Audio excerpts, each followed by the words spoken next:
yo quiero ir a los dos contextos de los dos textos que yo escogí en esta mañana. En el contexto en el que está el título, que parece tan obvio, ve y no peques más, creerían que yo le voy a hablar de la mujer adúltera como adúltera, y hoy no vamos a tratar nada que tenga que ver con eso. En realidad lo que yo quiero enfocar es en ese término, ve y no peques más, lo que eso significa y la trascendencia que tiene ese ve y no peques más, no solamente en el momento histórico en el cual se escribió lo de la mujer adúltera, pero vamos a ver tres tipos de personas y tres circunstancias diferentes en las que se estaba moviendo. La primera es que Jesús estaba orando en los olivos, en el monte, porque ese era su lugar predilecto al parecer. ¿Y quiénes eran los que estaban ahí? ¿A qué venían, no? ¿Tras de qué venían? Entonces era el contexto de ellos, su contexto. Entonces era otro contexto. Y el tercer contexto de ese episodio, pues es la mujer adúltera. Y traen a la mujer, pero el señor que estaba con ella no estaba por ningún lado, no sé qué pasó. Debe ser que se esfumó o que tenía esa posibilidad de hacerse transparente, pero llegó sola, la trajeron sola. El hecho es que en esas circunstancias querían ser condenada, que fuera condenada, porque era la costumbre o la ley de Moisés que la mujer que encontraran en adulterio pues la apedreaban. Pero de eso no es exactamente lo que quiero hablar. Quiero hacer énfasis en las dos cosas importantes que hizo Jesús. ¿Cuáles fueron esas dos cosas importantes que hizo Jesús? Primero, Él los escuchó y mientras Él los escuchaba, Él meditaba y dice que Él escribía. Lo interesante es la confrontación que Él hace a través del cuestionamiento. Eso a mí definitivamente me conmueve. Pero vamos a irnos a Segunda de Crónicas y vamos a ver el preámbulo. En Segunda de Crónicas, el texto anterior al que leímos, está Salomón, que en el contexto en el que él está, trae al pueblo, convoca al pueblo a oración y a presentar ofrenda y presenta holocausto, y dice que cuando él estaba presentando ofrenda, se incendió la ofrenda, se quemó la ofrenda y tapó todo, no se veía nada, porque la gloria del Señor o su presencia llenó todo el lugar. Y cuando llenó todo el lugar, toda la gente entró en algo que se llama, no lo hayan escrito textualmente, miedo, ¿no? Por lo sobrenatural. Todo lo sobrenatural o algo que no tenemos control sobre eso, representa miedo. Pero en últimas, el conocimiento de saber que es la presencia del Señor genera respeto. ¿Sí? Ese es más o menos el preámbulo del texto. Y dice que ahí sí todos empezaron a generar ofrendas y a rendir culto y ceremonia de gratitud a Dios. Así somos todos nosotros. Cualquier parecido con la realidad es solo coincidencia. Pero después de ese episodio, dice que Dios se le aparece ¿a quién? A Salomón. Y dice en el 14, si se humillare mi pueblo, sobre el cual mi nombre es invocado, y oraren y buscaren mi rostro, y se convirtieren de sus malos caminos, entonces yo oiré desde los cielos y perdonaré sus pecados. Entonces ahí es donde quiero hacer hincapié en esta mañana.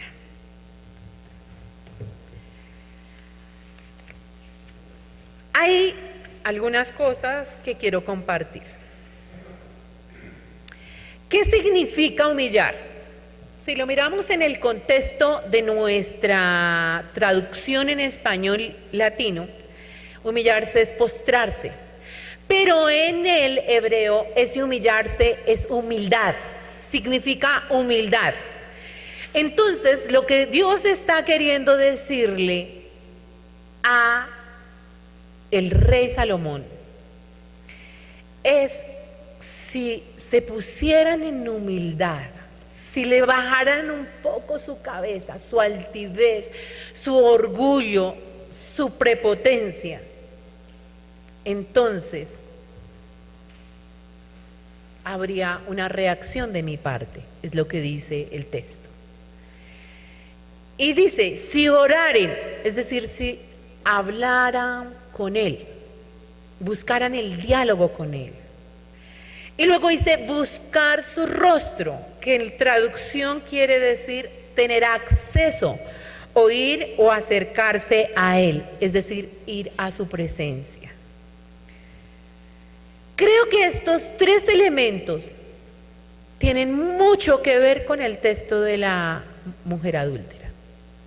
Por eso el título, ve y no peques más. El significado de pecado es ignorancia, porque es ignorar, es hacer caso omiso de hacer las cosas de manera correcta. Y las cosas se hacen de manera incorrecta por dos cosas. Una, por ignorancia, porque ignora o tiene desconocimiento de lo que está bien. Y otra, porque sencillamente se place en hacer lo que está haciendo. Aquí tendría que ver con si eso es la aprobación de Dios. No mirando a Dios como que esté con un látigo esperando a que se equivoque o nos equivoquemos y miremos cómo nos va a castigar porque la ira de Dios viene sobre nosotros, sino porque es la ausencia de Dios en nosotros, es la ausencia de la luz en medio de la oscuridad en la que queremos estar. Si miramos los episodios que hemos vivido en esta semana, muy tristemente, y ve uno tan aguerridos, furiosos, llenos de veneno, de odio, quienes querían y quieren acabar con todo lo que está bueno, porque es una manera, entre comillas, de manifestar su inconformidad. Y no estoy hablando de los que estaban caminando y sentando un precedente de que no estamos conformes con nuestros destinos en nuestro país, sino de aquellos hombres y mujeres que de una manera descomunal, no se puede decir que se convierten en animales, porque los animales no son así, son seres llenos de demonios, de odios, de rabias. Y ahí está reflejado eso. ¿Por qué? Porque se está ausente de la luz, de la verdad, del conocimiento. Y ese texto en particular me hace pensar cuál es la postura suya y mía frente a esas circunstancias o esas situaciones. A mí, más que llenarme de rabia, a mí me produce profundo dolor, tristeza, de cuánto ignoramos el amor que Dios nos vino a dar y seguimos en la misma situación y circunstancia de ignorar el mensaje de Jesús, el mensaje del Evangelio. ¿Y qué nos invita aquí el libro de Crónicas en su escrito muy puntual? Uno, yo creo que es hora de que nos volvamos más humildes y reconozcamos que la sapiencia y el conocimiento y el poder económico no es el que nos da la posición que tenemos. Es hora de que nos acerquemos a Dios, que nos volvamos a Él en humildad, quitemos y nos desvistamos de esa soberbia que hemos permitido que se llene una coraza en nuestro corazón, olvidando de dónde venimos y para dónde vamos. No se trata de que sigamos con miedo, porque el miedo es la ausencia del amor de Dios. Y nosotros no tenemos por qué tener miedo. Si Dios está con nosotros, ¿quién contra nosotros? Entonces, ¿miedo de qué? Cautela es diferente. Ser cauteloso es ser inteligente, por eso nos dieron eso, inteligencia. Pero cuando nos llenamos de miedo, dice que el miedo, el amor echa fuera el temor. Y si estamos llenos del amor y la presencia de Dios, quiere decir que no estamos ausentes de su luz y de su amor. Entonces, ¿qué es lo que invita a la iglesia? ¿Qué es lo que invita al ser humano? Pues que volvamos a la humildad, a reconocer que dependemos y necesitamos de Él. 1, llegar a la humildad, a reconocer nuestra debilidad y nuestra fragilidad. 2, orar. Pero orar es comunicarnos con Él, es hablar con Él. ¿Será que Él no tiene el control de las cosas? ¿Será que es tan pequeño el Padre para que cuide a sus hijos? ¿Usted es mejor padre? ¿Nosotros somos mejores padres que Él con nosotros? No empequeñezcamos a Dios. Oremos. Oremos dándole gracias. Oremos reconociendo su poder. Oremos recordando que Él es nuestro Padre. Oremos entregándole nuestras vidas, nuestro país, nuestra ciudad.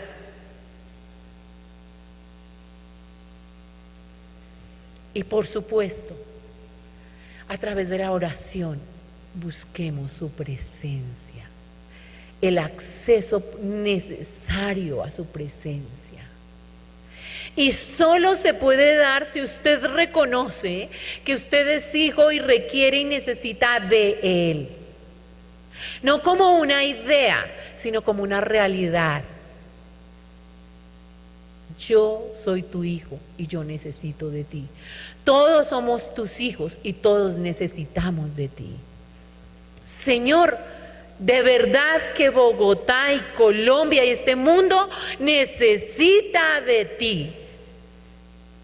¿Por qué? Porque ahí está el hecho de ve y no peques más. Porque cuando la presencia de Dios está en nosotros, pues las cosas malas no se nos ocurren hacerlas. ¿Sabe por qué? Porque ya tu naturaleza, ya mi naturaleza no me permite hacer eso. Si yo sé y Dios está en mí, ¿yo por qué me encuentro este celular y me lo voy a robar si no es mío? De alguien es, entonces lo entrego. Si yo sé que esos cajeros automáticos son para su servicio y para mi servicio, hombre, entonces yo ¿por qué me los voy a tirar?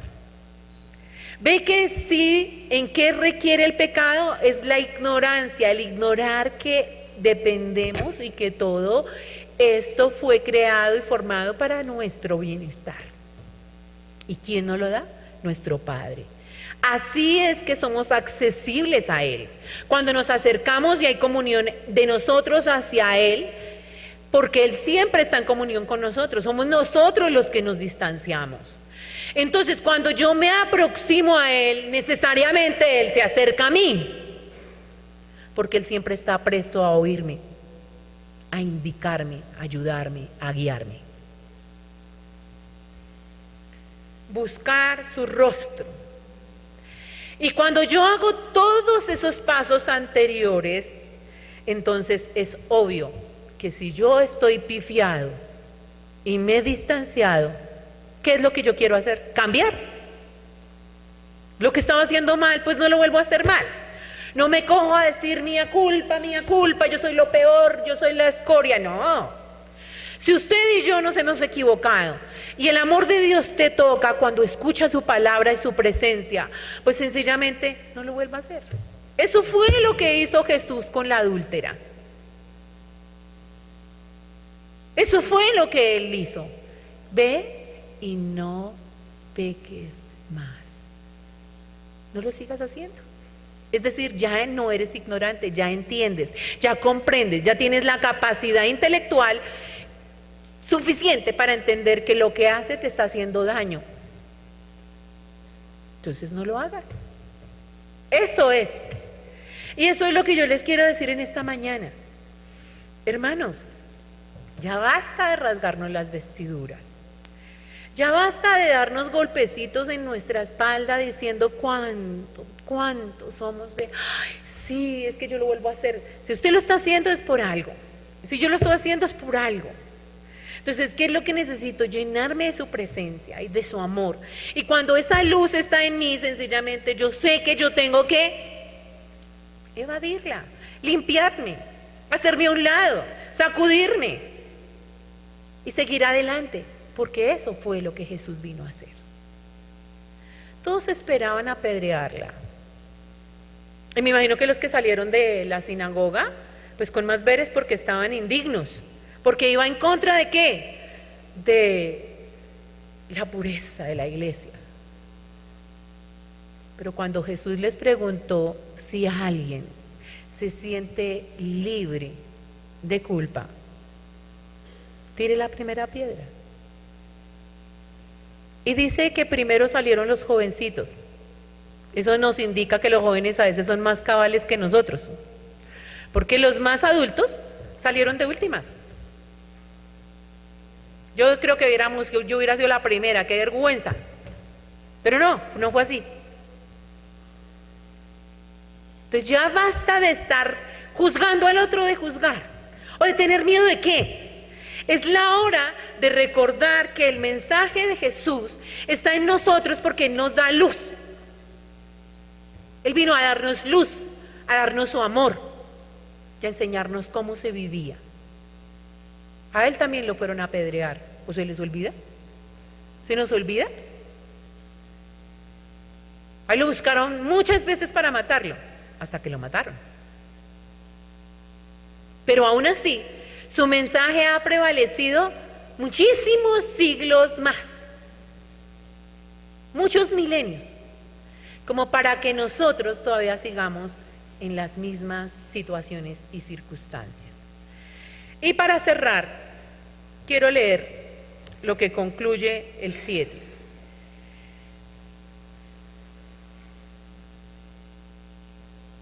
Si se humillara mi pueblo sobre el cual mi nombre es invocado, y oraren y buscaren mi rostro y se convirtieren a sus malos caminos, entonces ¿qué? Yo oiré desde los cielos y perdonaré sus pecados y sanaré. ¿Qué? Perdón, sanaré. Más fácil no puede ser. Que no estamos de acuerdo, que estamos tristes por lo que está pasando. ¿Qué tiempo lleva usted orando por su país?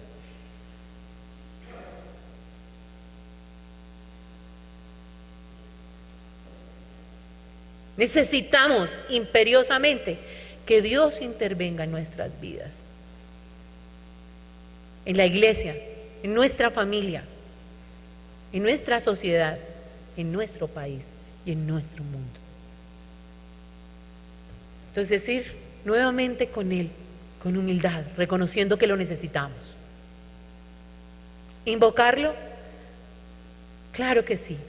Invocar su nombre. No parándose en la esquina y diciendo cualquier cantidad de estupideces, sino dándole gracias y reconociendo que Él es todopoderoso y que Él tiene el control de las cosas. Y por encima de Él nadie es más grande que Él. ¿Orar? Claro que necesitamos seguir orando. Buscar su rostro todos los días. ¿Cambiar? Todos los días necesitamos cambiar. Siempre habrá algo que tenemos que cambiar. Y dice, y Él nos oirá en los cielos, en su hábitat, en su lugar, donde Él está. Él nos oye. Él nos perdona. Es decir, Él se olvida de todas las cosas tontas y estúpidas que hacemos. Y sanará tu vida, mi vida, nuestra tierra.